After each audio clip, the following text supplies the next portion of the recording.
We know that Russia and China and other nations are taking an extraordinary interest in Arctic passageways and Arctic naval routes, and indeed in the minerals of the Arctic territories. We need to ensure that America is leading in the Arctic, because we know that if America doesn't, other nations will fill the gap where we fall behind.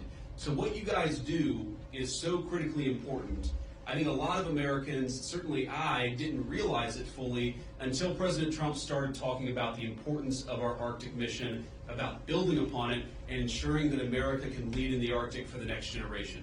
And now I want to talk about, of course, the interaction and what Denmark, I think, has done, and sometimes in partnership with us, but let's be honest, what Denmark over the last 20 years has failed to do in some cases, because we know that unfortunately this place, this base, the surrounding area is less secure than it was 30, 40 years ago, because some of our allies haven't kept up.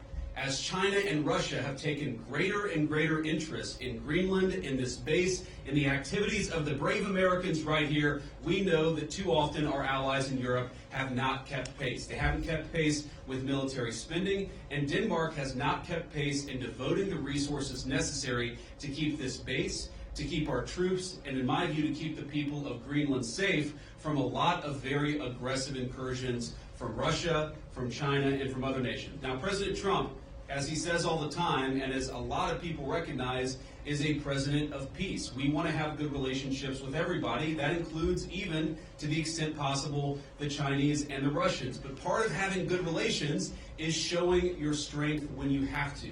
And unfortunately, the story of Greenland over the past 20 years when it comes to security is that we've underinvested in the infrastructure, we've underinvested in the security architecture, and we've underinvested in the brave men and women who are doing a very hard job, as Mike said, to keep all of us safe.